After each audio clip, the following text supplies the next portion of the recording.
नमस्कार दोस्तों, स्वागत है आप सभी का हमारे चैनल कैवल एकेडमी पर। देखिए, हमारा ये घटना चक्र का डिस्कशन चल रहा था जिसमें हम लोग बात कर रहे हैं प्राचीन इतिहास की। प्राचीन इतिहास में अब तक हमने मौर्य काल को डिस्कस कर लिया है। आज के लेक्चर में हम लोग बात करेंगे मौर्योत्तर काल के बारे में। तो पूरा का पूरा चैप्टर जो है आज इसी एक ही लेक्चर में कंप्लीट करवा दिया जाएगा। कल से आप लोगों को डेली 2 लेक्चर मिलेंगे, तो तैयार रहिएगा। अगले 3 से 4 दिनों में हम लोग प्राचीन इतिहास को पूरी तरीके से कंप्लीट करने वाले हैं। थोड़ा सा इस बीच आपका गैप हो गया था काफ़ी ज़्यादा, तो और उसके लिए सॉरी। आप लोग जान ही रहे हैं कि जो दादी थी मेरी वो एक्सपायर कर गई थी, इस वजह से जो है थोड़ी समस्याएं हुई। और चूंकि लेक्चर कल ही आप लोगों को कहा गया था देने के लिए, लेकिन परसों उनकी 13वीं थी, इस वजह से कल बहुत ज़्यादा थकान हो गई थी, तो लेक्चर आप लोगों को नहीं दिया जा सका था, तो उसके लिए सॉरी। लेकिन फ़िलहाल आज से जो है हमारा डिस्कशन टोटल का सभी के सभी डिस्कशन जो है वह कंटिन्यू हो रहे हैं। फ़िलहाल आज हम लोग बात करेंगे मौर्योत्तर काल के बारे में, और कल से फिर वही डेली रूटीन पे आपको 2 लेक्चर सुबह और शाम मिलेंगे। तो चलिए जल्दी से शुरुआत कर लेते हैं। शुरुआत करने से पहले थोड़ा सा लाइक करते चलिएगा, अपने सुझाव जो है कमेंट बॉक्स में डाल दीजिएगा, और साथ ही साथ अन्य मित्रों के साथ शेयर करना मत भूलिएगा।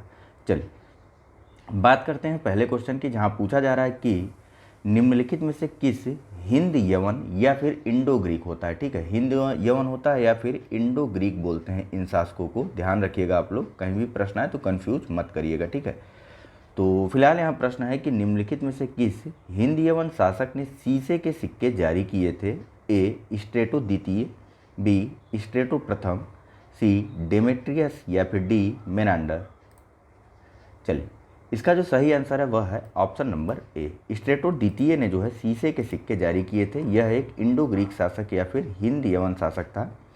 इसका शासनकाल जो है वह 25 ईसा पूर्व से लेकर के 10वीं ईस्वी तक का माना जाता है। किसका? स्ट्रेटो द्वितीय का नहीं, हिंद यवन शासक का शासन जो है वह माना जाता है 25 ईसा पूर्व से लेकर के 10 ईस्वी तक।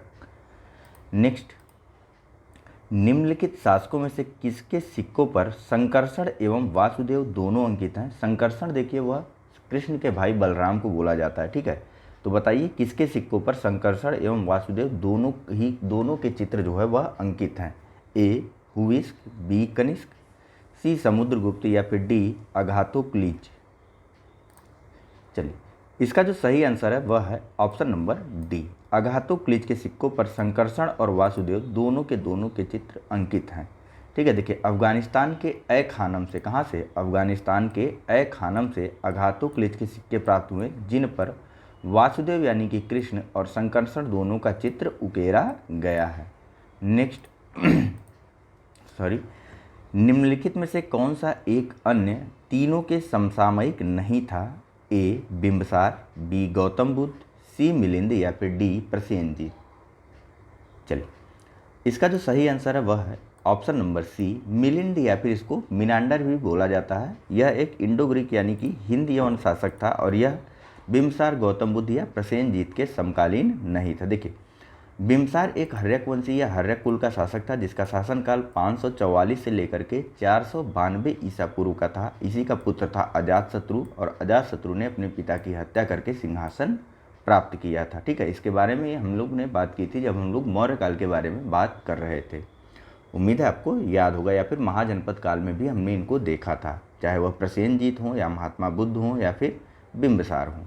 तो यह तीनों एक दूसरे के ही समकालीन थे। मिनांडर देखिए इसको मिलिंद के नाम से भी जाना जाता है। उत्तर भारत में यह एक इंडो ग्रीक राजा था। इसका समयकाल 155 अथवा 165 से लेकर के 130 ईसा पूर्व का माना जाता है। किसका? मिनांडर का। ठीक है, चलिए बात करते हैं अगले प्रश्न के बारे में। यहाँ पूछा जा रहा है कि काव्य शैली का प्राचीनतम नमूना किसके अभिलेख में मिलता है। ए काठियावाड़ के रुद्रदामन के, बी अशोक के, सी राजेंद्र प्रथम के, या डी उपर्युक्त में से कोई नहीं। चलिए, इसका जो सही आंसर है वह है ऑप्शन नंबर ए। ठीक है, काठियावाड़ के शासक रुद्रदामन के अभिलेख हमको जो है काव्य शैली में देखने को मिलते हैं। ठीक है, रुद्रदामन के अभिलेखों के बारे में आपने पढ़ा होगा। गिरनार या फिर जूनागढ़ अभिलेख उसको बोला जाता है, जो कि संस्कृत भाषा में अब तक प्राप्त सबसे प्राचीनतम काव्य शैली का नमूना भी है। आप लोग रुद्रदामन के अभिलेख को प्रशस्ति अभिलेख भी कह सकते हैं। क्या कह सकते हैं? प्रशस्ति अभिलेख। यहाँ अभी नहीं दिया है, आगे इसके बारे में बात होगी। प्रशस्ति अभिलेख वे अभिलेख होते हैं जिसमें जिसके द्वारा वह अभिलेख खुदवाया गया है उसके बारे में जानकारी होती है, उसके विजयों या फिर उसके बारे में बड़ी बड़ी बड़ाइयाँ की जाती हैं, उसके शासन, उसके व्यक्तित्व आदि चीज़ों पर इसमें प्रकाश डाला जाता है, जो भी प्रशस्ति अभिलेख होते हैं। उदाहरण के लिए आप समुद्रगुप्त का प्रयाग प्रशस्ति अभिलेख भी देख सकते हैं। ठीक है, तो फिलहाल यहाँ पर बात करते हैं। देखिए, रुद्रदामन का शासनकाल 130 से लेकर के 150 ईस्वी तक था। यह इसके जूनागढ़ अभिलेख जो कि गुजरात में गिरनार पर्वत पर प्राप्त हुआ है, ठीक है, ब्राह्मी लिपि में उत्कीर्ण संस्कृत भाषा का यह अब तक प्राप्त संस्कृत अभिलेखों में सर्वाधिक प्राचीन है। कौन सा अभिलेख? रुद्रदामन का जूनागढ़ या फिर गिरनार अभिलेख, जो कि हमको गुजरात के गिरनार पर्वत से प्राप्त हुआ है। यह ब्राह्मी लिपि में अभिलेख है, संस्कृत, इसकी भाषा संस्कृत है और संस्कृत अभिलेखों में सर्वाधिक प्राचीन अभिलेख है यह। और इस अभिलेख में संस्कृत जो है वह काव्य शैली में प्राप्त हुई है और काव्य शैली का यह सबसे प्राचीनतम नमूना भी है। ठीक है, नेक्स्ट, किस अभिलेख में रुद्रदामन प्रथम की विभिन्न उपलब्धियां वर्णित हैं? ए जूनागढ़, बी भीतरी, सी नासिक या फिर डी सांची। चलिए, इसका जो सही आंसर है वह है ऑप्शन नंबर ए जूनागढ़, या फिर इसे गिरनार अभिलेख भी बोला जाता है, जिसमें शक शासक रुद्रदामन प्रथम के बारे में वर्णन किया गया है। इसके साथ साथ इस जूनागढ़ अभिलेख में अशोक के 14 प्रज्ञापनों के साथ साथ स्कंदगुप्त के 2 लेख भी खुदे हुए हैं। ध्यान दीजिएगा, जूनागढ़ अभिलेख जो कि रुद्रदामन प्रथम से संबंधित है, उस अभिलेख में अशोक के 14 प्रज्ञापनों की एक प्रति भी मिलती है और साथ ही साथ स्कंदगुप्त के 2 लेख भी खुदे हुए मिलते हैं।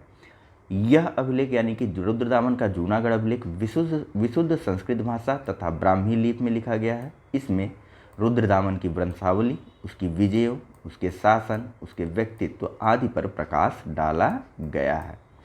नेक्स्ट बात करते हैं अगले प्रश्न के बारे में। यहाँ पूछा जा रहा है कि बिना बेगार के किसने सुदर्शन झील का जीर्णोद्धार कराया? ए चंद्रगुप्त मौर्य, बी बिंदुसार, सी अशोक या डी रुद्रदामन प्रथम। चलिए, इसका जो सही आंसर है वह है ऑप्शन नंबर डी। ठीक है, रुद्रदामन प्रथम के द्वारा सुदर्शन झील का जीर्णोद्धार करवाया गया था बिना बेगार लिए ही। ठीक है, इसका निर्माण यानी कि सुदर्शन झील का निर्माण जो है वह करवाया गया था चंद्रगुप्त मौर्य के द्वारा अपने राज्यपाल पुष्यगुप्त के सहयोग से या पुष्यगुप्त के माध्यम से। ठीक है, देखिए, चंद्रगुप्त के आदेश पर ही सुदर्शन झील का निर्माण करवाया गया था, जिसकी मरम्मत का कार्य बिना बेगार लिए ही रुद्रदामन के द्वारा करवाया गया था। ठीक है, यह झील कहाँ पर है? तो गिरनार के निकट ही यह सुदर्शन झील स्थित है। और इसके बारे में हमको कहाँ से पता चला? तो जूनागढ़ अभिलेख से हमको इसके बारे में पता चला है। अगर कभी प्रश्न आए कि इससे कौन कौन से शासक संबंधित हैं, तो आपको चंद्रगुप्त मौर्य, अशोक और साथ ही साथ जो रुद्रदामन, इन तीनों पर ही टिक करना चाहिए। ठीक है, चलिए नेक्स्ट, कार्दमक क्षत्रपों ने निम्नलिखित में से किस धातु में अति दुर्लभ सिक्के प्रचलित किया है? कार्दमक क्षत्रपों ने निम्नलिखित में से किस धातु में अति दुर्लभ सिक्के प्रचलित किया? ए ताम्र, बी रजत, सी पुटीन या फिर डी स्वर्ण। चलिए, इसका जो सही आंसर है वह है ऑप्शन नंबर ए। ठीक है, देखिए, कार्दमक शासकों द्वारा तीनों ही सिक्के जारी किए गए थे, चारों ही प्रकार के, लेकिन सबसे कम सिक्के जारी किए गए थे उनके द्वारा ताम्र यानी तांबे के सिक्के। और यहाँ पूछा जा रहा है कि अति दुर्लभ सिक्के प्रचलित किए, तो अति दुर्लभ कौन से होंगे? जो सबसे कम होंगे, यानी कि ताम्र के सिक्के। आइए एक्सप्लेनेशन देखते हैं, आप और अच्छे से समझेंगे। देखिए, कार्दमक वंशी शासकों के सिक्कों को 2 बड़े वर्गों में विभाजित किया जाता है। प्रथम वर्ग के अंतर्गत उन रजत मुद्राओं को रखा जाता है जो छहरात वंशी रजत मुद्राओं की निरंतरता का आभास कराते हैं, और द्वितीय वर्ग के अंतर्गत पोटीन से निर्मित सिक्कों को रखा जाता है। कार्दमक शासक चस्टन ने रजत और ताम्र दोनों धातुओं की मुद्राएं चलाईं, लेकिन चूंकि अति दुर्लभ सिक्कों के बारे में यहाँ पर पूछा गया है, इसलिए इसका उत्तर ताम्र होगा, क्योंकि कार्दमक वंशियों ने ताम्र की बहुत कम मुद्राएं चलवाईं। नेक्स्ट बात करते हैं अगले प्रश्न के माध्यम से। सूचियां हैं और एक तरफ जो है शासक हैं और दूसरी तरफ उनकी वंशावली है, आपको इनको सुमेलित करना है। ऑप्शन ए है डिमेट्रियस पहलव, बी रुद्रदामन कुषाण, सी गोंडोफर्नीज हिंदी यूनानी, डी विम शक।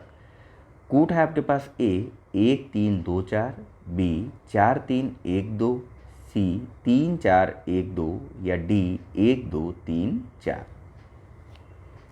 चलिए, इसका जो सही आंसर है वह है ऑप्शन नंबर सी। ठीक है, देखिए डिमेट्रियस जो है यह इंडो ग्रीक शासक था या फिर हिंदी यूनानी शासक था। नेक्स्ट पेन ले लेते हैं दूसरी एक।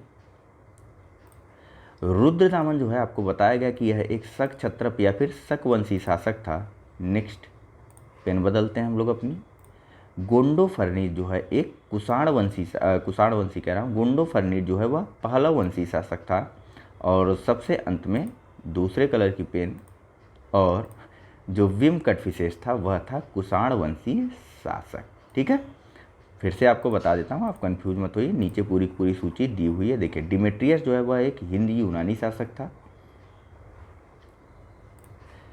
रुद्रदामन एक शकवंशी शासक था, गोंडोफर्निस पहलव वंशी था, और विम जो है वह कुषाण वंशी शासक था। विम या फिर विम कटफिसेस इसका पूरा नाम है। नेक्स्ट बात करते हैं अगले प्रश्न की। यहाँ पूछा जा रहा है कि उत्तर तथा उत्तर पश्चिमी भारत में सर्वाधिक संख्या में तांबे के सिक्कों को जारी किया था। ए इंडो ग्रीकों ने या फिर हिंदियों ने, बी कुषाणों ने, सी शकों ने, या फिर डी प्रतिहारों ने। चलो, इसका जो सही आंसर है वह है ऑप्शन नंबर बी। ठीक है, कुषाणों के द्वारा, देखिए पेन क्यों बदल रहा हूँ, कुषाणों के द्वारा जो है वह सर्वाधिक मात्रा में तांबे के सिक्के जारी किए गए थे। कुषाणों के द्वारा सर्वाधिक मात्रा में सर्वाधिक शुद्ध सोने के सिक्के भी जारी किए गए थे। देखिए दो आंसर हैं इसके, दो आंसर नहीं, एक ही आंसर है लेकिन दो आयाम है। कैसे कैसे, तो देखिए उत्तर भारत में स्वर्ण सिक्कों का प्रचलन इंडो ग्रीक या फिर हिंद एवं राजाओं ने करवाया था, जबकि इन स्वर्ण सिक्कों को नियमित एवं पूर्ण रूप से प्रचलित करवाने का श्रेय कुषाण शासकों को जाता है। ठीक है, सर्वप्रथम स्वर्ण सिक्के किन्होंने चलवाया था, तो वह चलवाया था हिंद एवं या फिर इंडो ग्रीक राजाओं ने, लेकिन उन स्वर्ण सिक्कों को नियमित और पूर्ण रूप से प्रचलित करवाने का श्रेय जाता है कुषाण शासकों को। कुषाण शासकों ने स्वर्ण एवं ताम्र दोनों ही प्रकार के सिक्कों का व्यापक पैमाने पर प्रचलन करवाया था। ठीक है, नेक्स्ट बात करते हैं अगले प्रश्न की, जहां पूछा जा रहा कि प्राचीन भारत में निम्न में से किस एक ने नियमित रूप से सोने के सिक्के चलवाए। तो डायरेक्ट आंसर बात करते हैं, कुषाण शासकों के द्वारा नियमित रूप से सोने और तांबे के सिक्के चलवाए गए थे। ठीक है, नेक्स्ट यहां पूछा जा रहा है कि बुद्ध का किसके सिक्कों पर अंकन हुआ। ए विम कड़फिसेस, बी कनिष्क, सी नहपाण, या फिर डी बुद्धगुप्त। चलिए इतना परेशान मत होइए, देखिए आप लोगों ने पढ़ा था कि चतुर्थ बौद्ध संगति जो है वह कनिष्क के शासनकाल में हुई थी, तो यहीं से आप लोग गेस कर सकते हैं कि कनिष्क के सिक्कों पर जो है बुद्ध का अंकन हुआ होगा। ठीक है, चलिए बात करते हैं इसके आगे के प्रश्न के बारे में। देखिए एक्सप्लेनेशन में कुछ है नहीं ऐसा। नेक्स्ट, निम्नलिखित में से किस शासक को सर्वप्रथम सोने के सिक्के जारी करने का श्रेय दिया जाता है। ए कुजल कटफिसेस, बी विम कटफिसेस, सी कनिष्क प्रथम, या फिर डी हुइस्क। देखिए ये सभी के सभी कुषाण शासकों की लिस्ट है, और इसमें जो है विम कटफिसेस को सोने के सिक्के जारी करने का श्रेय दिया जाता है। ठीक है, विम कटफिसेस ने ही सर्वप्रथम कुषाण शासकों में स्वर्ण के सिक्के जारी किए थे। नेक्स्ट,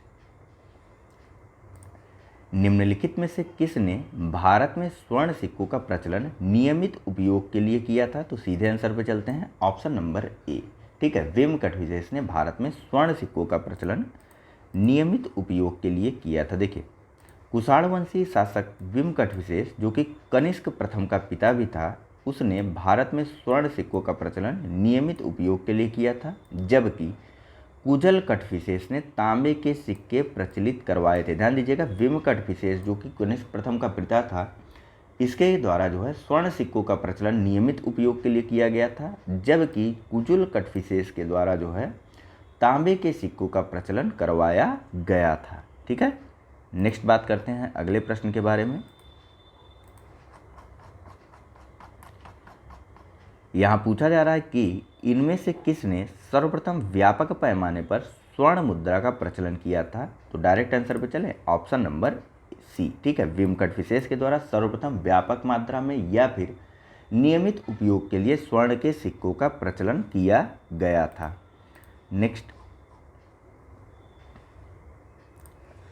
यौधेय सिक्कों पर किस देवता का अंकन मिलता है। ए वासुदेव, बी मित्र, सी इंद्र या फिर डी कार्तिकेय। देखिए, यौधेयों का जो साम्राज्य था वह था दक्षिण पूर्वी पंजाब अथवा दक्षिण पूर्वी पंजाब और राजस्थान के बीच में, और इनके सिक्कों पर जो है कार्तिकेय देवता जो कि शंकर भगवान के पुत्र माने जाते हैं उनका अंकन देखने को या उनका चित्र देखने को मिलता है। देखिए, यौधेयों के बारे में हमको पता चलता है पुराणों, अष्टाध्यायों और बृहत संहिता तथा आदि ग्रंथों से हमको इनके बारे में पता चलता है। ठीक है, इनका साम्राज्य दक्षिण पूर्वी पंजाब और राजस्थान के बीच में था। इनके सिक्कों पर कार्तिकेय भगवान का अंकन देखने को मिलता है। नेक्स्ट, कनिष्क के सारनाथ बौद्ध प्रतिमा अभिलेख की तिथि क्या है?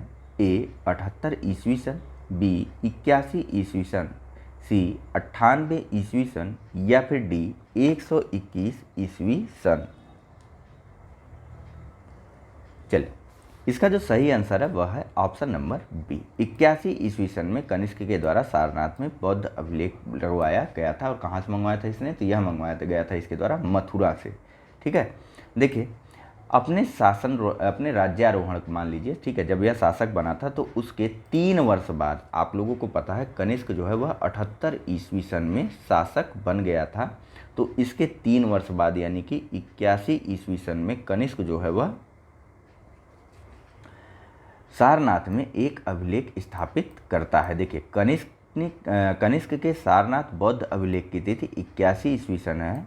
यह प्रतिमा जो है मथुरा से लाकर कनिष्क के राज्यारोहण के 3रे वर्ष सारनाथ में स्थापित की गई थी। नेक्स्ट बात करते हैं अगले प्रश्न के बारे में, जहां पूछा जा रहा है कि कुषाण शासक कनिष्क का राज्याभिषेक किस सन में हुआ?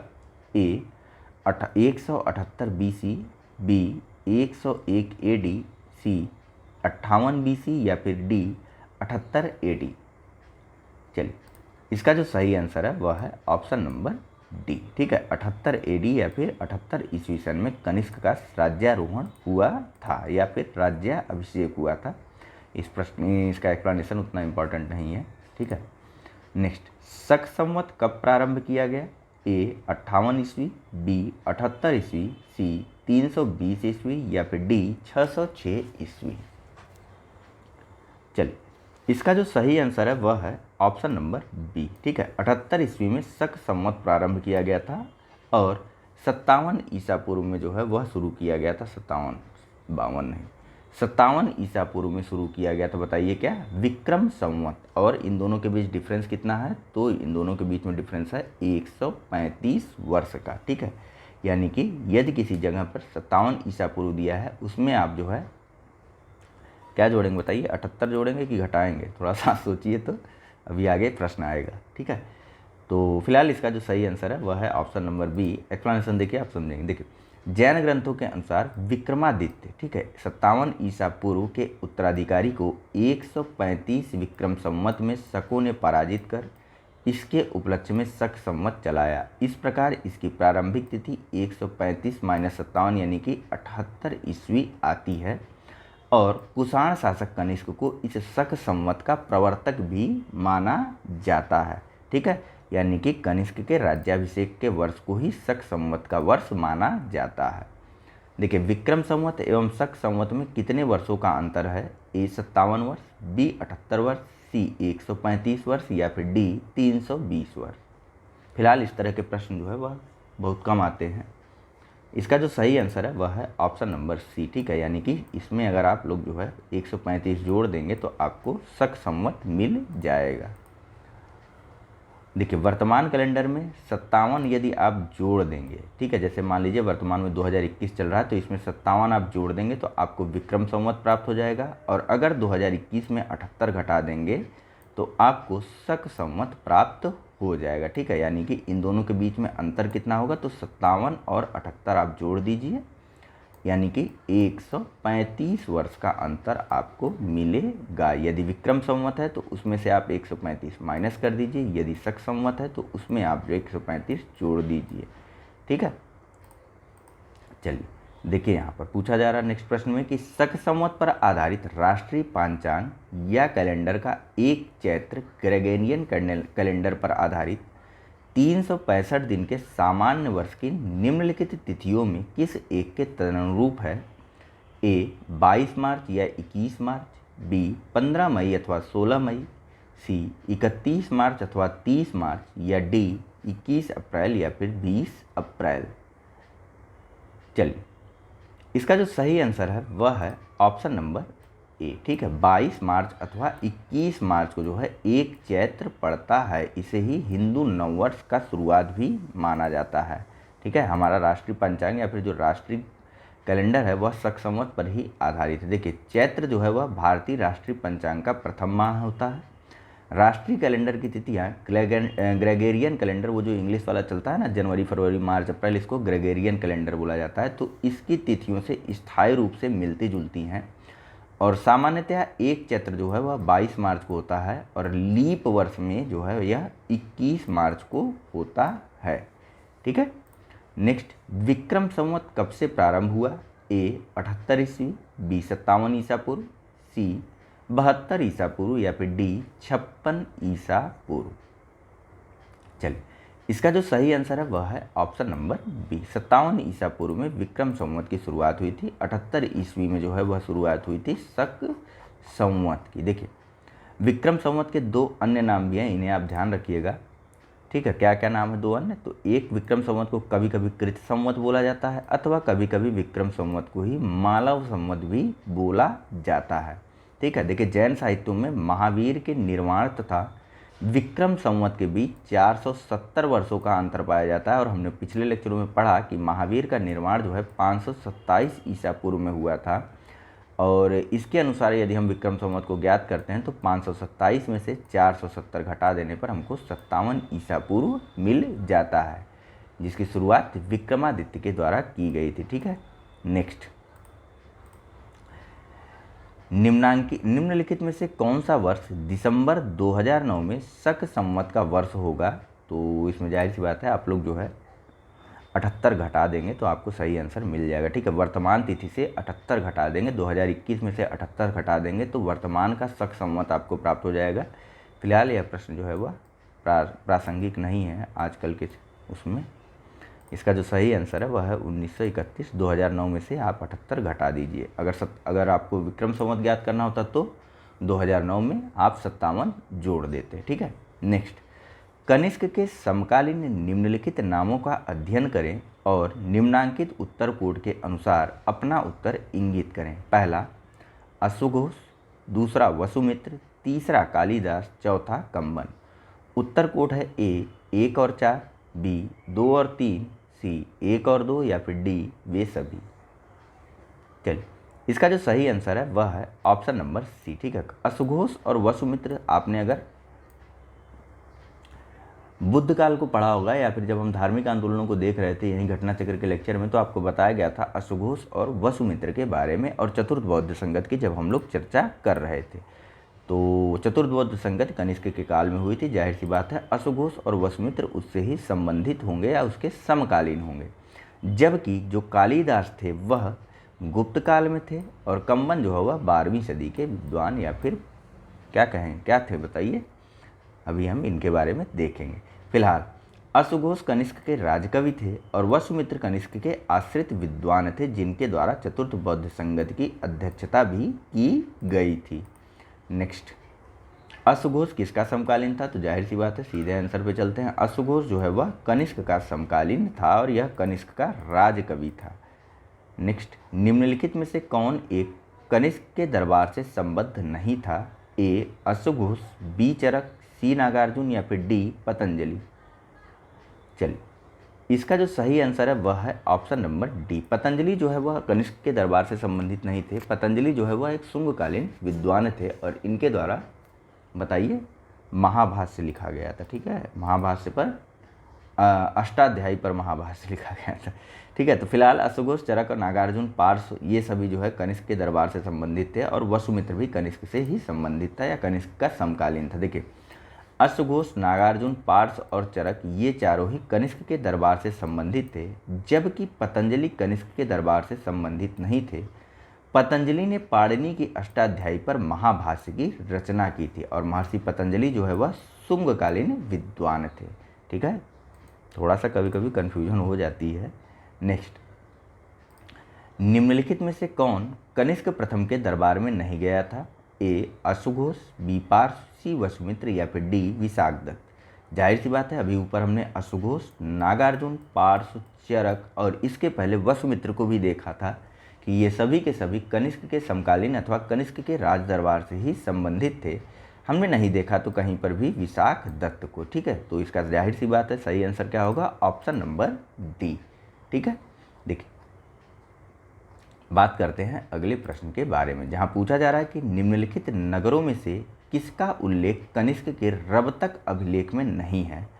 ए श्रावस्ती, बी कौशाम्बी, सी पाटलिपुत्र या डी चंपा। चलिए, इसका जो सही आंसर है वह है ऑप्शन नंबर ए। ठीक है, श्रावस्ती के बारे में कनिष्क के रबतक अभिलेख में उल्लेखन नहीं किया गया है। ठीक है, कनिष्क के रबतक अभिलेखों में 4 शहरों का उल्लेख किया गया है और वे 4 शहर हैं साकेत, कौशाम्बी, पाटलिपुत्र और चंपा। ठीक है, देखिए रबतक अभिलेख जो है अफगानिस्तान के सुर्ख कोटला के निकट रबतक नामक स्थान से हमको वर्ष 1993 में मिला और यह रबतक अभिलेख यूनानी तथा बैक्टीरियन भाषा में लिखा गया है और कुषाण वंशी शासक कनिष्क से संबंधित है। ठीक है, फिर से बता दे रहा हूँ, रबतक अभिलेख जो है वह अफगानिस्तान के सुर्ख कोटला के निकट रबतक नामक स्थान से प्राप्त हुआ है। सन याद रखने की आपको कोई ज़रूरत नहीं है। यह रबतक अभिलेख जो है यूनानी लिपि और बैक्टीरियन भाषा में लिखा गया है और यह कुषाण वंशी शासक कनिष्क से संबंधित है। इस अभिलेख में 4 शहरों के नामों का उल्लेख किया गया है। उन 4 शहरों के नाम हैं साकेत, कौशाम्बी, पाटलिपुत्र और चंपा। ठीक है, नेक्स्ट बात करते हैं अगले प्रश्न के बारे में, जहां पूछा जा रहा है कि इनमें से किस आयुर्वेदाचार्य ने तक्षशिला विश्वविद्यालय में शिक्षा प्राप्त की थी? ए सुश्रुत, बी वाग्भट, सी चरक या फिर डी जीवक। फिलहाल यहाँ पर चूंकि देखिए इसका जो सही आंसर है वह थोड़ा सा कन्फ्यूजिंग करने वाला है, लेकिन समझिए इस चीज़ को। देखिए यहाँ पर जो चीज़ पूछी जा रही है, यहाँ पर जिस चैप्टर को हम डिस्कस कर रहे हैं वो बात कर रहे हैं मौर्योत्तर काल की, लेकिन पेपर में इस तरीके की चीज़ नहीं मिलेगी कि ये मौर्योत्तर काल का है या फिर मौर्य काल का है। तो पेपर में आप या तो चरक के साथ जा सकते थे या तो जीवक के साथ जा सकते हैं आराम से, दोनों में छूट है। और फिलहाल इस चैप्टर की अगर बात करें, इस चैप्टर में अगर देखना हो तो आपको जाना होगा चरक के साथ, लेकिन आप याद रखिए पेपर में अगर इस प्रकार का प्रश्न आता है तो आप चरक और जीवक किसी के साथ भी जाएंगे, आपका आंसर जो है वह सही होगा। फिलहाल इसका एक्सप्लेनेशन देखते हैं। देखिए वर्तमान पाकिस्तान के रावलपिंडी जिले में तक्षशिला स्थित है और यह प्राचीन गांधार राज्य की राजधानी थी। तक्षशिला इतिहास में इस वजह से प्रसिद्ध है क्योंकि वह एक ख्याति प्राप्त शिक्षा केंद्र था। ठीक है, और यहाँ पर अध्ययन करने के लिए दूर दूर से विद्यार्थी आते थे, जिनमें राजा और सामान्य जन दोनों ही होते थे। ठीक है, तक्षशिला में शिक्षा प्राप्त करने वाले विद्यार्थियों में प्रमुख रूप से कौशल का राजा प्रसेनजीत, बिंबिसार का राजवैद्य जीवक, कनिष्क का राजवैद्य चरक, बौद्ध विद्वान वसुबंधु, चाणक्य आदि प्रमुख थे। और बौद्ध साहित्यों से हमें पता चलता है कि तक्षशिला जो है वह वैदक और धनुर्विद्या की शिक्षा के लिए विश्व में प्रसिद्ध था, यानी कि यहाँ पर आपको आयुर्वेदाचार्य या फिर वैद्य से संबंधित शिक्षा मिलती थी और इसके अलावा धनुर्विद्या की शिक्षा प्रदान की जाती थी। ठीक है, फिलहाल यहाँ पर जो सही आंसर है वह जीवक और चरक दोनों ही होगा। नेक्स्ट बात करते हैं अगले प्रश्न के बारे में।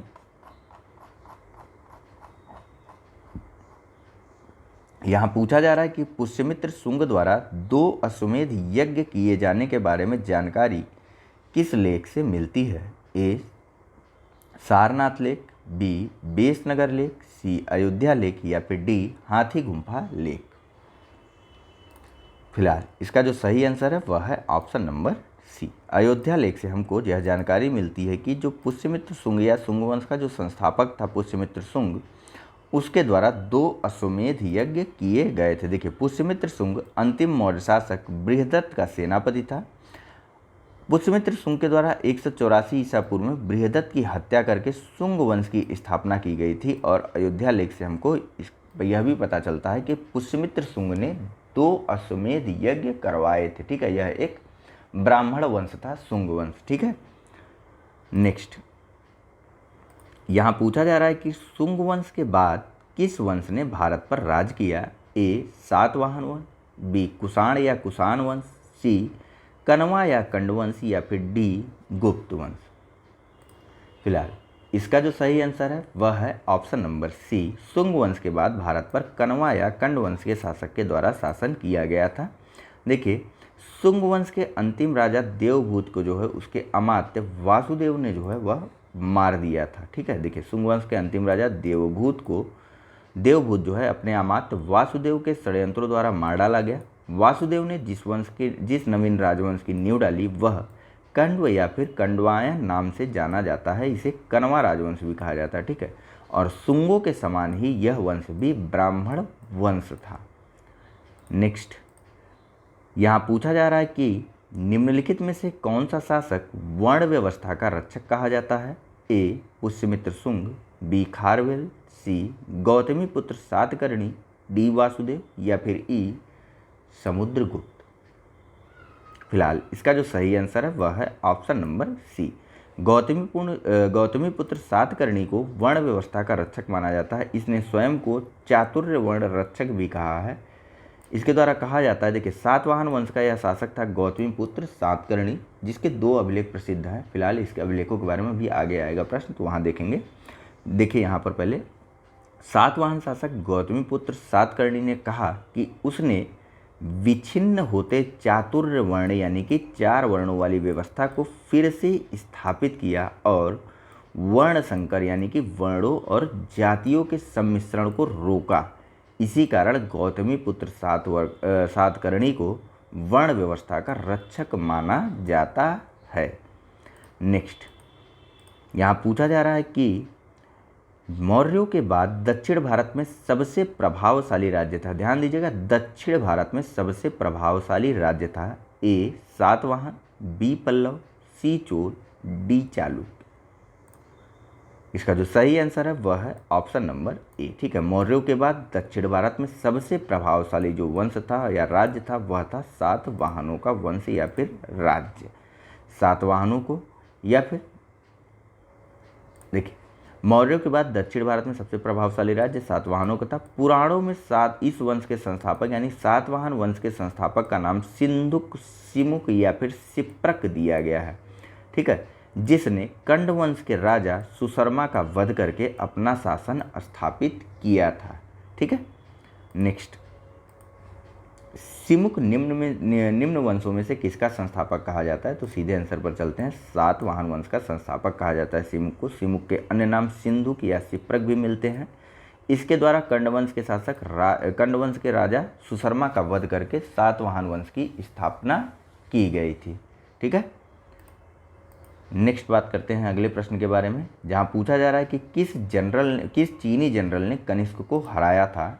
ए पांचाऊ, बी पानयांग, सी हुआंग टी या डी हो टी। चलिए, फिलहाल इसका जो सही आंसर है वह है ऑप्शन नंबर ए, पानचाऊ। पानचाऊ चीनी जनरल था जिसने कनिष्क को हराया था। ठीक है, आइए एक्सप्लेनेशन देखते हैं तो आप और अच्छे से समझेंगे। देखिए, चीनी स्रोतों के अनुसार हमको पता चलता है कि 73 ईस्वी से 94 ईस्वी के बीच चीन का प्रसिद्ध सेनापति पांचाऊ अपने हान वंशी नरेश यानी कि कुषाण वंश के समकालीन या फिर कनिष्क के समकालीन चीन में कौन सा वंश शासन कर रहा था? तो वह कर रहा था हान वंश शासन कर रहा था। ठीक है, तो सेनापति पांचाऊ अपने हान वंशी नरेशों के आदेश पर चीनी तुर्किस्तान की विजय के लिए प्रस्तुत हुआ। चीनी इतिहासकार इस युद्ध यानी कुषाण शासक और या फिर कुषाण वंश और हान वंश के बीच युद्ध का कारण यह मानते हैं कि कुषाण शासक ने चीनी सेनापति के पास अपना एक दूत भेजकर हान वंशी राजकुमारी से विवाह की मांग की। पांचाऊ ने इस प्रस्ताव को ठुकरा दिया। फलतः रुष्ट होकर के कुषाण शासक ने उसके राज्य पर चढ़ाई कर दी, परंतु कुषाण शासक कनिष्क जो है वह असफल रहा। ठीक है, अधिकांश इतिहासकार कुषाण शासक की पहचान भीमकट विशेष के रूप में करते हैं, लेकिन कनिष्क के राज्यारोहण की तिथि जो है वह 78 ईस्वी है, तो युद्ध भी कनिष्क के समय ही होगा, 73 ईस्वी से 94 ईस्वी के मध्य। ठीक है, फिलहाल बात करते हैं अगले प्रश्न के बारे में, जहाँ पूछा जा रहा है कि निम्न में से किस वंश के साम्राज्य की सीमाएं भारत के बाहर तक फैली थी? ए गुप्त वंश, बी मौर्य वंश, सी कुषाण वंश या डी उपर्युक्त में से कोई नहीं। तो फिलहाल इसका जो सही आंसर है वह ऑप्शन सी और डी दोनों होगा। मौर्य वंश के शासन के बारे में भी हमने देखा था कि इनका विस्तार जो है वह ईरान से शुरू होता था और जाता था कहाँ तक, बताइए ज़रा कमेंट करके, पता चले आप लोग मौर्य वंश पूरा कंप्लीट किए हैं।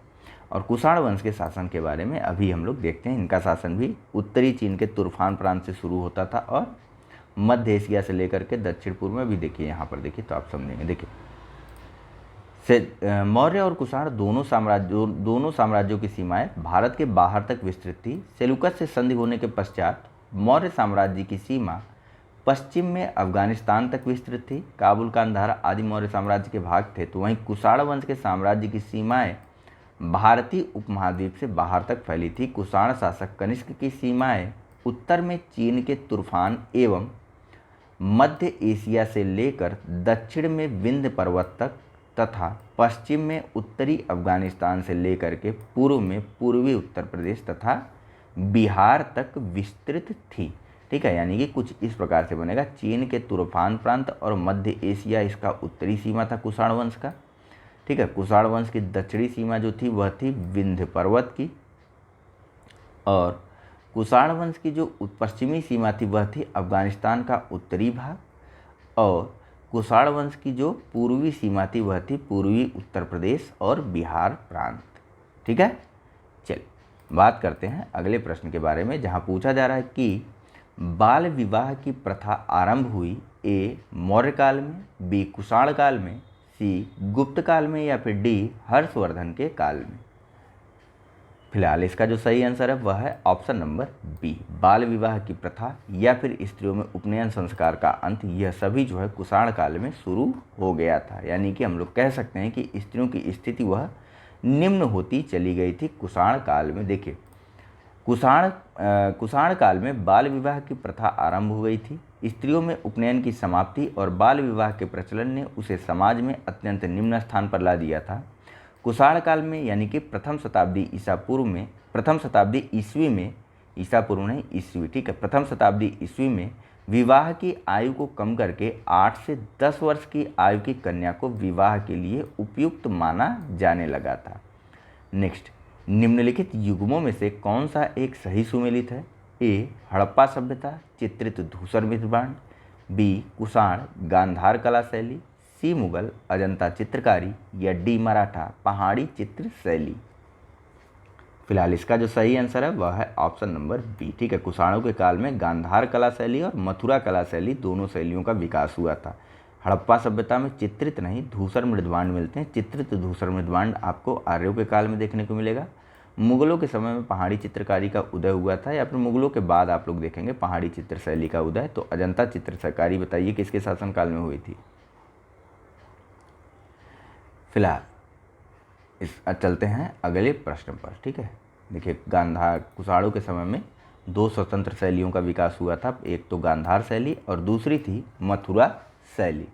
नेक्स्ट प्रश्न में बात करते हैं। यहाँ पूछा जा रहा है कि कला की गांधार शैली निम्न समय में फली फूली। तो सीधे आंसर पर चलते हैं, ऑप्शन नंबर ए, कुषाणों के समय में कला की गांधार और मथुरा शैली दोनों ही फली और फूली। नेक्स्ट, सूचियाँ हैं, एक तरफ राजवंश है और दूसरी तरफ उनके द्वारा चलाए गए सिक्के और धातुएं हैं। आपको बताना है कि कौन सा सुमेलित नहीं है। ए कुषाण स्वर्ण एवं ताम्र, बी गुप्त स्वर्ण एवं रजत, सी सातवाहन स्वर्ण, या डी कलचुरी स्वर्ण रजत एवं ताम्र। परेशान मत होइए, अभी जब हम दक्षिण भारत के राज्यों के बारे में पढ़ेंगे तो सातवाहन कलचुरी ये सब भी देखेंगे। ठीक है, तो फिलहाल इसका जो सही आंसर है वह है ऑप्शन नंबर सी, सातवाहन जो है उनके द्वारा स्वर्ण सिक्कों का प्रचलन नहीं करवाया गया था। ठीक है, इन्होंने शीशे के सिक्कों का प्रचलन करवाया था। देखिए कुषाणों ने सर्वाधिक शुद्ध स्वर्ण के सिक्के चलवाए थे, यद्यपि भारत में सर्वप्रथम हिंद यवन शासकों ने स्वर्ण सिक्के चलवाए थे। स्वर्ण के अतिरिक्त कुषाणों ने ताम्र के सिक्के भी चलवाए थे। गुप्तों ने स्वर्ण एवं रजत तथा कलचुरी शासकों ने स्वर्ण रजत और ताम्र के सिक्के चलवाए। वहीं सातवाहन शासकों ने स्वर्ण के सिक्के नहीं चलवाए थे। सातवाहन शासकों के द्वारा चांदी, तांबा और शीशे के सिक्के जारी किए गए थे।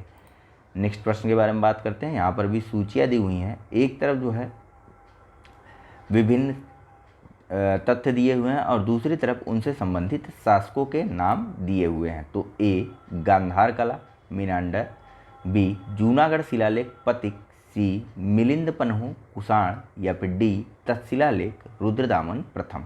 इन्हें आपको सुमेलित करना है। कूट है आपके पास ए 1-3-4-2, बी 2-4-3-1, सी 3-4-1-2 या डी 2-1-3-4।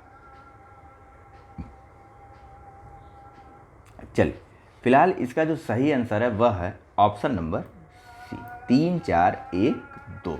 देखिए, गांधार कला जो है यह कुषाण काल में फली फूली, गांधार हो या फिर मथुरा कला शैली हो। नेक्स्ट के लिए हम लोग दूसरी पेन लेते हैं।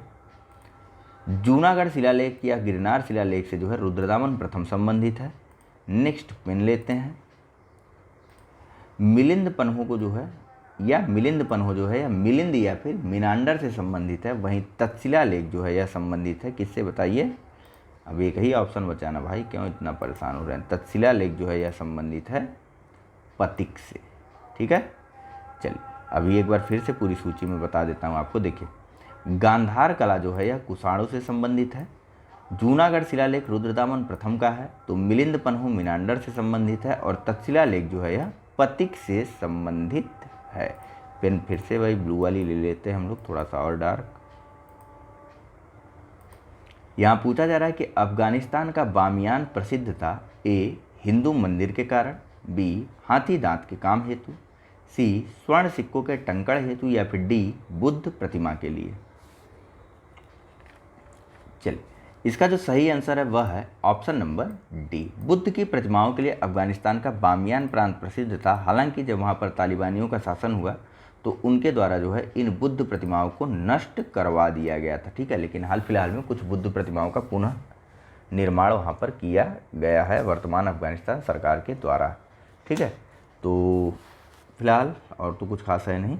नेक्स्ट बात करते हैं अगले प्रश्न के बारे में, जहाँ पूछा जा रहा है कि जो कला शैली भारतीय और यूनानी या ग्रीक आकृति का सम्मिश्रण है उसे कहते हैं। ए ग्रीक, बी वेरा, सी गांधार या फिर डी नागर। कला शैलियों के बारे में एक पूरा का पूरा चैप्टर इसमें दिया हुआ है, वहाँ पर हम लोग बहुत अच्छे से बात करेंगे। ठीक है, फिलहाल यहाँ पर जो दिया है उसे समझने का प्रयास कीजिए। इसका जो सही आंसर है वह है ऑप्शन नंबर सी। ठीक है, भारतीय और यूनानी अथवा ग्रीक आकृतियों के सम्मिश्रण को गांधार कला शैली कहते हैं। गांधार कला शैली का मात्र एक ही विषय था और वह था बुद्ध। ठीक है, इनके द्वारा बुद्ध के ऊपर ही सभी प्रकार की कला शैलियाँ या फिर मूर्तियों का निर्माण किया जाता था। फिलहाल यहाँ पर देखिए, भारतीय और यूनानी आकृति की सम्मिश्रण गांधार शैली है। इस कला शैली के प्रमुख संरक्षक जो है वह शक एवं कुषाण शासक थे। इस कला का विषय यानी कि गांधार कला का विषय जो है वह मात्र बौद्ध होने के कारण गांधार कला को यूनानी बौद्ध या फिर ग्रीको बुद्धिस्ट कहा जाता है, इंडो ग्रीक कहा जाता है या फिर ग्रीको रोमन भी कहा जाता है। यह विभिन्न नाम है गांधार कला शैली के। मैं फिर से बता दे रहा हूँ, एकमात्र गांधार कला शैली का विषय है वह है बौद्ध। इस कारण इसको ग्रीको बुद्धिस्ट या फिर यूनानी बौद्ध भी कहा जाता है, अथवा इंडो ग्रीक कहा जाता है, अथवा ग्रीको रोमन कहा जाता है, अथवा गांधार शैली तो कहा ही जाता है। प्रमुख संरक्षक इस शैली के शक और कुषाण वंशीय शासक थे। नेक्स्ट अगला प्रश्न देखते हैं, जहाँ पूछा जा रहा है कि गांधार कला शैली एक संश्लेषण है। तो डायरेक्ट आंसर पर चलते हैं, भारतीय और यूनानी कला का एक संश्लेषण है गांधार कला शैली। नेक्स्ट, निम्नलिखित में से किस मूर्ति कला में सदैव हरित स्तरित चट्टान या शिष्ट चट्टानों का प्रयोग माध्यम के रूप में होता है। कहने का मतलब ये है, पूछना यह चाह रहे हैं कि किस कला शैली में शिष्ट चट्टानों का प्रयोग करके मूर्तियों का निर्माण होता था। ए मौर्य मूर्तिकला, बी मथुरा मूर्तिकला, सी भरभूत मूर्तिकला या फिर डी गांधार मूर्तिकला। चलिए, फिलहाल इसका जो सही आंसर है वह है ऑप्शन नंबर डी। गांधार मूर्तिकला में सदैव हरित स्तरित चट्टानों या फिर शिष्ट चट्टानों का ही प्रयोग किया जाता था। हालांकि मथुरा मूर्तिकला में भी हमको जो है शिष्ट चट्टानों का प्रयोग देखने को मिलता है। नेक्स्ट, प्राचीन काल के भारत पर आक्रमणों के संबंध में निम्न में से कौन सा एक सही कालानुक्रम है। ए यूनानी शक कुषाण, बी यूनानी कुषाण शक, सी शक यूनानी कुषाण, डी शक कुषाण यूनानी। फिलहाल इसका जो सही आंसर है वह है ऑप्शन नंबर ए। सबसे पहले सिकंदर ने आक्रमण किया था, यूनानी आक्रमण था। उसके बाद प्रथम शताब्दी ईसा पूर्व में शकों के द्वारा आक्रमण किया गया और प्रथम शताब्दी ईस्वी में, या फिर यूँ कह लें कि पहली शताब्दी में कुषाणों के द्वारा भारत पर आक्रमण किया गया था। देखिए, भारत पर बाह्य आक्रमणों का सही कालक्रम इस प्रकार से है। यूनानियों के द्वारा 326 ईसा पूर्व में आक्रमण किया गया, प्रथम शताब्दी में शकों ने आक्रमण किया और पहली शताब्दी ईस्वी में कुषाणों के द्वारा आक्रमण किया गया था। शक जो है वह प्रथम शताब्दी ईसा पूर्व में आए थे। ठीक है, नेक्स्ट, पहला ईरानी शासक जिसने भारत के कुछ भागों को अपने अधीन किया था। ए साइरस, बी कैम्बिसिस, सी डेरियस प्रथम या फिर डी सहार्स। चलिए, इसका जो सही आंसर है वह है ऑप्शन नंबर सी डेरियस प्रथम। वह पहला भारतीय शासक था जिसने कुछ भारतीय राज्यों को जीत करके अपने अधीन किया था। हेरोडोटस यह बताता है कि डेरियस प्रथम के साम्राज्य में संपूर्ण सिंधु घाटी का प्रदेश भी शामिल था तथा पूर्व की ओर डेरियस प्रथम के साम्राज्य का विस्तार राजपुताना के रेगिस्तान तक था। ठीक है, पर्सिपोलस एवं नक्शे रुस्तम के शिलालेखों के अनुसार भी पंजाब प्रांत उसके साम्राज्य यानी कि डेरियस प्रथम के साम्राज्य में शामिल था।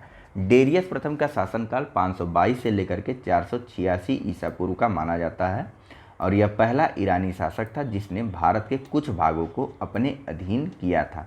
ऐसा माना जाता है कि सिंधु क्षेत्र उसका 20वां प्रांत था।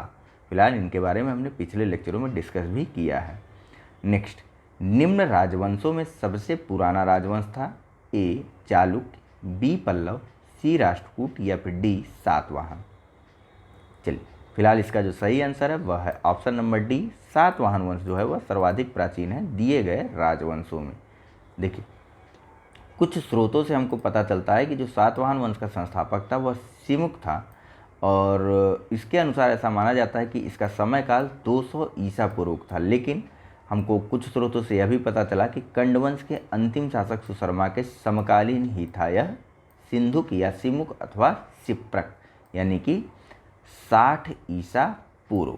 ठीक, नेक्स्ट, समय काल आपसे कभी भी पूछा जाएगा तो आप इसके साथ जाइएगा। ठीक है, सिमुक या फिर सिप्रक का समय काल प्रथम शताब्दी ईसा पूर्व या 60 ईसा पूर्व। ऐसा माना जाता है कि सातवाहन जो है वह कंडवंश शासकों के सामंत थे और अंत में सिप्रक ने सिंधुक सिप्रक या फिर सिमुक ने सुशर्मा का वध करके सातवाहन वंश की स्थापना की थी। फिलहाल नेक्स्ट प्रश्न देखते हैं। यहाँ पूछा जा रहा है कि आंध्र सातवाहन राजाओं की सबसे लंबी सूची किस पुराण में मिलती। कुछ अलग नहीं है। ठीक है, दक्षिण के शासक थे, इस वजह से इन्हें आंध्रवंशी भी कहा जाता था। ठीक है, तो आंध्र सातवाहन राजाओं की सबसे लंबी सूची किस पुराण में मिलती है। ए वायु पुराण, बी विष्णु पुराण, सी मत्स्य पुराण या डी उपर्युक्त में से किसी में नहीं। चलिए, फिलहाल इसका जो सही आंसर है वह है ऑप्शन नंबर सी। ठीक है, आंध्र सातवाहन राजाओं की सबसे लंबी सूची हमको मत्स्य पुराण में देखने को मिलती है। देखिए, कुल पुराणों में 30 सातवाहन राजाओं के नाम मिलते हैं जिनमें से सबसे लंबी सूची मत्स्य पुराण में मिलती है 29 राजाओं की एक ही जगह पर। ठीक है, नेक्स्ट, सातवाहनों की राजधानी अवस्थित थी। ए अमरावती में, बी नांदेड़ में, सी नालदुर्ग में या फिर डी दुर्ग में। इसका जो सही आंसर है वह है ऑप्शन नंबर ए अमरावती। देखिए, सातवाहनों की दो राजधानियाँ थी, एक तो थी प्रतिष्ठान या फिर जिसे पैठन कहा जाता है और दूसरी थी अमरावती। ठीक है, देखिए, आरंभिक राजधानी इनकी अमरावती मानी जाती, बाद में जो राजधानी बनी वह प्रतिष्ठान अथवा पैठन थी। पुराणों में इन सातवाहन राजवंश को जो है आंध्र भृत्य या फिर आंध्र जातीय भी कहा गया है। ध्यान रखिएगा, आंध्र भृत्य या फिर आंध्र जातीय भी कहा गया है। सातवाहनों को तो कंफ्यूज मत करिएगा कभी भी। नेक्स्ट, और सातवाहनों के द्वारा शीशे के सिक्के जारी किए गए थे, स्वर्ण सिक्के नहीं जारी किए गए थे। निम्न में से कौन सा स्थान सातवाहनों की राजधानी था। ए प्रतिष्ठान, बी नागार्जुन कोंडा, सी साकल या फिर सियालकोट अथवा डी पाटलिपुत्र। वैसे इतना ऑप्शंस की जरूरत नहीं थी, प्रतिष्ठान या पैठन जो है वह सातवाहनों की राजधानी थी। नेक्स्ट बात करते हैं अगले प्रश्न के बारे में, जहां पूछा जा रहा है कि निम्नलिखित शासकों में से किसके लिए एका ब्राह्मण प्रयुक्त हुआ। ए पुष्यमित्र शुंग, बी खारवेल, सी गौतमी पुत्र सातकर्णी या फिर डी सुशर्मन।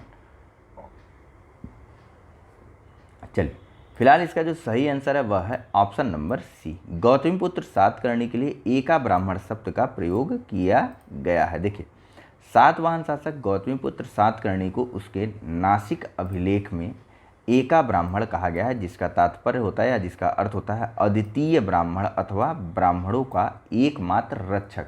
इसी को चातुर्य वर्ण व्यवस्था का भी रक्षक माना जाता है। किसको? गौतमीपुत्र सातकर्णी को। इसके द्वारा जो है वर्ण संकर को रोका गया था, अर्थात जातियों और वर्ण संप्रदायों के मिश्रण को भी रोकने का प्रयास किया गया था। नेक्स्ट, एक तरफ राजवंश है और दूसरी तरफ उनसे संबंधित राजधानियां हैं और नीचे कूट का प्रयोग करके आपको इनको सुमेलित करना है। ऑप्शन है आपके पास ए सुंग महोबा, बी सातवाहन बनवासी, सी कदम पैठन, डी चंदेल पाटलिपुत्र। कूट है आपके सामने ए 4 3 2 1, बी 4 2 3 1, सी 1 4 2 3, डी 1 2 3 4। चलिए फिलहाल इसका जो सही आंसर है वह है ऑप्शन नंबर ए। ठीक है, देखिए सुंगों की राजधानी थी, बताइए क्या है। सुंगों ने जब मौर्य साम्राज्य या फिर अंतिम मौर्य शासक बृहदत्त की हत्या करके शुंग वंश की स्थापना की थी पुष्यमित्र शुंग ने, तो उसकी राजधानी क्या रही होगी? पाटलिपुत्र। सातवाहनों की राजधानी क्या थी? तो पिन थी सातवाहनों की राजधानी, और पिन से हम लोग पहुंच जाते हैं पैठन या फिर प्रतिष्ठान। वैसे अमरावती इनकी प्रारंभिक राजधानी थी सातवाहनों की। इनको आंध्र जाति या फिर आंध्र भृत्य भी कहा जाता है पुराणों में। कदम्ब की राजधानी क्या थी? तो कदम्बों की राजधानी थी बनवासी। और सबसे अंत में चंदेलों की जो राजधानी थी वह थी, पेन कौन सी लूँ, ब्लैक ले लेता हूँ। चंदेलों की राजधानी जो थी वह थी महोबा। ठीक है, फिर से बता देता हूँ आपको, नीचे जो है अच्छे से दिया हुआ है। देखिए शुंगों की राजधानी थी पाटलिपुत्र, सातवाहनों की राजधानी थी पैठन, कदम्ब की राजधानी थी बनवासी और चंदेल वंश की राजधानी थी महोबा। पेन दोबारा से अपनी वही वाली ले लेते हैं जिससे चल रहे थे हम लोग। ठीक, नीचे कथन और कारण के रूप में प्रश्न दिया गया है, जिसमें कथन ए है कि सातवाहन काल में संस्कृत के साथ प्राकृतिक व अन्य लोक भाषाओं का विकास हुआ। कारण आर बताया जा रहा है कि सातवाहन राजाओं ने साहित्य रचना के लिए संस्कृत तथा अन्य लोक भाषाओं को अपनाया। कूट का प्रयोग करके सही उत्तर चुनना है आपको। ऑप्शन है ए तथा आर दोनों सही हैं और आर ए का सही स्पष्टीकरण है। बी ए तथा आर दोनों सही हैं किंतु आर ए का सही स्पष्टीकरण नहीं है। सी ए सही किंतु आर गलत है और डी ए गलत किंतु आर सही है। चलिए फिलहाल इसका जो सही आंसर है वह है ऑप्शन नंबर ए और आर दोनों ही सही हैं और आर ए का सही व्याख्या भी है। एक्सप्लेनेशन में देखिए आप अच्छे से समझेंगे। देखिए सातवाहन नरेश स्वयं विद्वान, विद्या प्रेमी और विद्वानों के आश्रयदाता थे। एक सातवाहन शासक था हाल। ठीक है, इसने गाथा सप्तशती नामक प्राकृतिक भाषा में श्रृंगार रस प्रधान गीत काव्य की रचना की। यानी कि गाथा सप्तशती की रचना किसने की? तो यह की सातवाहन शासक हाल ने, जो कि प्राकृतिक भाषा में लिखी गई थी। और यह एक यानी कि गाथा सप्तशती एक श्रृंगार रस प्रधान गीत काव्य था। हाल के दरबार में गुणाढ़ और सर्ववर्मन जैसे उच्च कोटि के विद्वान भी रहते थे, जिसमें से गुणाढ़ ने बृहत कथा नामक ग्रंथ की रचना की थी। और यह बृहत कथा ग्रंथ जो है वह पैशाची प्राकृतिक भाषा में लिखी गई थी। किसके द्वारा? तो गुणाढ़ के द्वारा। वहीं सर्ववर्मन ने संस्कृत व्याकरण के ग्रंथ कातंत्र की रचना की थी। तो हमको कन्हेरी से प्राप्त एक अभिलेख से भी पता चलता है कि एक सातवाहन रानी संस्कृत भाषा का भी प्रयोग करती थीं। इस प्रकार से हमको पता चलता है कि सातवाहन युग में प्राकृतिक एवं संस्कृत भाषाओं का विकास हुआ था। ठीक है, तो कथन और कारण दोनों ही सही हैं। कारण कथन की सही व्याख्या अथवा समुचित व्याख्या करता है। फिलहाल नेक्स्ट प्रश्न देखते हैं। यहाँ पूछा जा रहा है कि निम्नलिखित में से कौन सा युग्म सही सुमेलित नहीं है? अभिलेख है एक तरफ और दूसरी तरफ उनसे संबंधित शासक है। ए नासिक गौतमीपुत्र, बी हाथी गुम्फा खारवेल, सी भीतरी पुलकेशिन द्वितीय या डी गिरनार रुद्रदामन प्रथम। चलिए, इसका जो सही आंसर है वह है ऑप्शन नंबर सी, भीतरी स्तंभलेख जो है वह स्कंदगुप्त से संबंधित है, पुलकेशिन द्वितीय से नहीं। ठीक है, चलिए फिलहाल इसका देखिए बात करते हैं तो आप अच्छे से समझेंगे। बाकी सभी सही सुमिलित है। नासिक का अभिलेख जो है वह गौतमीपुत्र सातकर्णी से संबंधित है, हाथी गुम्फा अभिलेख खारवेल से, और गिरनार अभिलेख जो है वह रुद्रदामन प्रथम से संबंधित है। फिलहाल यहाँ देखिए काफ़ी लंबा चौड़ा एक्सप्लेनेशन है तो आराम से ध्यान से सुनिए। गौतमीपुत्र सातकर्णी सातवाहन वंश का शक्तिशाली शासक था। इसके 3 अभिलेख प्राप्त हुए, 2 नासिक से और 1 कारले से। ठीक है, गौतमीपुत्र सातकर्णी के 3 अभिलेख प्राप्त हुए, 2 नासिक से और 1 कारले से। वहीं उड़ीसा की उदयगिरी, उड़ीसा की, ठीक है, उड़ीसा की उदयगिरी पहाड़ी की हाथी गुम्फा से हमको खारवेल का एक बिना तिथि का अभिलेख प्राप्त हुआ है, जिसमें खारवेल के बचपन, शिक्षा, राज्याभिषेक तथा राजा होने के बाद से 13 वर्षों तक के शासन की घटनाओं का क्रमबद्ध विवरण प्राप्त होता है। यानी कि खारवेल के हाथी गुम्फा अभिलेख से हमको उसके बचपन से लेकर के राज्यारोहण तक के 13 वर्षों के काल के बारे में पता चलता है। ठीक, तो भीतरी स्तंभलेख गुप्त शासक स्कंदगुप्त से संबंधित है, जबकि पुलकेशिन द्वितीय का संबंध जो है वह ऐहोल अभिलेख से है, जो कि एक प्रशस्ति के रूप में भी है, और इस ऐहोल अभिलेख की भाषा संस्कृत है। ठीक है, रुद्रदामन प्रथम के बारे में हमने कई बार देखा है। इस अभिलेख का समय जान लीजिए, रुद्रदामन प्रथम के जूनागढ़ अभिलेख का समय 72 ईस्वी है, विक्रम शक संवत 72 या फिर 150 ईस्वी है। ठीक है, नेक्स्ट बात करते हैं अगले प्रश्न के बारे में, जहां पूछा जा रहा है कि निम्नलिखित में से किस शासक को पुराणों में श्री पर्वतीय कहा गया है? ए वाकाटक, बी इक्ष्वाकु, सी शक या फिर डी खारवेल।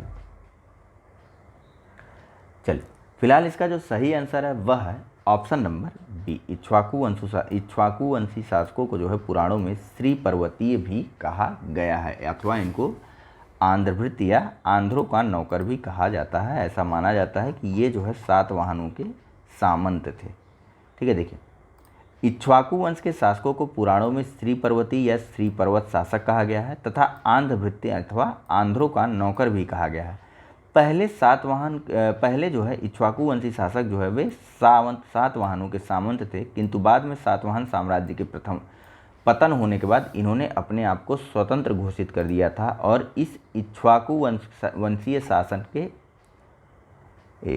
इस इक्ष्वाकु वंशीय शासन के वंश के संस्थापक जो थे वे थे श्री शांत मूलक या श्री शांत मूल। ठीक, नेक्स्ट क्या होता है ना, कभी कभी लगातार बोलते चीज़ें जो है थोड़ी सी इधर उधर हो जाती हैं, जैसे कि मैं लाइक सब्सक्राइबर और दूसरों के साथ शेयर करना बोलना भूल जाता हूँ हमेशा, आप लोग भी ध्यान नहीं देते हैं। तो फिलहाल नेक्स्ट प्रश्न देखते हैं। यहाँ पर कथन और कारण के रूप में यह प्रश्न दिया है। कभी कभी जोश में बोल देता हूँ ना ज़्यादा। कथन यह है कि कुषाण फारस की खाड़ी और लाल सागर से होकर व्यापार करते थे। कारण आर बताया जा रहा है कि उनकी सुसंगठित नौसेना उच्च कोट की थी। कूट है ए और दोनों ए और आर सही हैं और आर ए का सही स्पष्टीकरण है। बी दोनों ए और आर सही है परंतु आर ए का सही स्पष्टीकरण नहीं है। सी ए सही परंतु आर गलत है, और डी ए गलत परंतु आर सही है। चलिए इसका जो सही आंसर है वह है ऑप्शन नंबर सी। ठीक है, ए और आर दोनों ए सही किंतु आर गलत है। देखिए पेरिप्लस ऑफ द एरिथियन सी जो कि एक अज्ञात नाविक के द्वारा लिखा गया था। ठीक है, इसके लेखक के बारे में हमको जानकारी नहीं है। ठीक है, और अरिकामेडु जो कि एक बंदरगाह था। ठीक, तो अरिकामेडु में हुई खुदाई और पेरिप्लस ऑफ द एरिथ्रियन सी और साथ ही साथ अनेक बंदरगाहों और व्यापारिक केंद्रों की उपस्थिति के साक्ष्य हमको जो है कुषाणों के समय में मिले हैं, जिनसे यह पता चलता है कि कुषाणों का व्यापार पश्चिमी विश्व से फारस की खाड़ी और लाल सागर के जलमार्ग से होता था। इन सभी साक्ष्यों में से किसी में भी कुषाणों की सशक्त नौसेना की उपस्थिति का उल्लेख नहीं दिया गया है। ठीक है, नेक्स्ट राजा खारवेल का नाम जुड़ा है ए गिरनार के स्तंभलेख के साथ, बी जूनागढ़ स्तंभलेख के साथ, सी हाथी गुम्फा लेक के साथ, या डी सारनाथ लेक के साथ। तो कई बार हमने देखा राजा खारवेल का नाम जो है वह हाथी गुम्फा लेक के साथ जुड़ा हुआ है, जिसमें उसके बचपन से लेकर के राजा बनने के 13 वर्षों तक के घटनाओं के बारे में क्रमबद्ध रूप से वर्णन किया गया। राजा खारवेल एक चेदी वंशी शासक था और इस चेदी वंश की स्थापना जो है महामेघ वाहन नामक एक व्यक्ति के द्वारा की गई थी। ठीक है, कलिंग का चेदी वंशी शासक खारवेल प्राचीन भारतीय इतिहास के महानतम सम्राटों में से एक था। ओडिशा प्रांत के भुवनेश्वर से 3 मील दूरी पर स्थित उदयगिरी पहाड़ी की हाथी गुम्फा से इसका एक बिना तिथि का अभिलेख प्राप्त हुआ है और यह अभिलेख खारवेल के इतिहास को जानने का एकमात्र स्रोत है। ध्यान दीजिएगा, खारवेल का जैन धर्म के प्रति भारी झुकाव भी था। ठीक है, नेक्स्ट, निम्नलिखित राजाओं में से कौन जैन धर्म का संरक्षक था? तो सीधे आंसर पे चलते हैं, ऑप्शन नंबर डी। ठीक है, नेक्स्ट, कलिंग नरेश खारवेल निम्न में से किस वंश से संबंधित था? ए चेदी, बी कदम, सी कलिंग या फिर डी हर्यक। तो सीधे आंसर ऑप्शन नंबर ए। ठीक है, चेदी वंश से संबंधित था कलिंग नरेश खारवेल। नेक्स्ट, निम्नलिखित राजाओं में से किसका जैन धर्म के प्रति भारी झुकाव था? तो सीधा answer option number C, Kharavela का जो है जैन धर्म के प्रति भारी झुकाव था। नेक्स्ट, कलिंग नरेश खारवेल का संबंध था, बताइए, चेदी वंश से। ठीक है, या फिर आप यूं कह सकते हैं कि इसका जो सही आंसर है वह है ऑप्शन नंबर ए, ई उपर्युक्त में से एक से अधिक, क्योंकि जो चेदी वंश था उसका संस्थापक जो था वह था महामेघ वाहन, और कभी कभी इसको महामेघ वंश भी कह दिया जाता है, और चेदी वंश तो था ही था। ठीक है, देखिए, कलिंग के चेदी राजवंश का संस्थापक महामेघ वाहन नामक व्यक्ति था, अतः इस वंश का एक अन्य नाम महामेघ वंश भी पड़ गया। हालांकि इस वंश का जो सर्वाधिक शक्तिशाली शासक था वह हुआ खारवेल। नेक्स्ट, हाथी गुम्फा का अभिलेख किस शासक के विषय में जानकारी देता है? तो इसका सही आंसर है ऑप्शन नंबर ए। ठीक है, नेक्स्ट बात करते हैं अगले प्रश्न के बारे में। यहाँ पूछा जा रहा है कि पूर्वी रोमन शासक जस्टिनियन का सर्वाधिक महत्वपूर्ण योगदान किस क्षेत्र में था? ए विधि, बी स्थापत्य कला, सी विज्ञान या डी साहित्य। चलिए, फिलहाल इसका जो सही आंसर है वह है ऑप्शन नंबर ए। ठीक है, पूर्वी रोमन शासक जस्टिनियन का सर्वाधिक महत्वपूर्ण योगदान विधि के क्षेत्र में था। इसने संपूर्ण रोमन कानून में संशोधन कर दिया था। ठीक है, देखिए, पूर्वी रोमन शासक जस्टिनियन को सर्वाधिक प्रसिद्धि उसके न्याय संबंधी सुधारों से मिली। जस्टिनियन रोमन कानूनों के संपूर्ण संशोधन के लिए उत्तरदायी था। नेक्स्ट और अंतिम प्रश्न इस पूरी लेक्चर का, यहाँ पूछा जा रहा है कि पेरिप्लस ऑफ द इरीथ्रियन सी किसके द्वारा लिखी गई है? ए टेसियस, बी प्लिनी, सी टॉलमी या फिर डी स्ट्रैम्बो, अथवा ई उपर्युक्त में से कोई नहीं या उपर्युक्त में से एक से अधिक।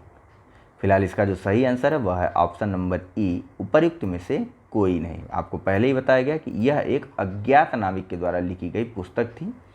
इसका नाम जो है पेरिप्लस ऑफ द एरिथ्रियन या फिर पेरिप्लस ऑफ द एरिथ्रियन सी है। ठीक है, और यह एक मेनू स्क्रिप्ट है।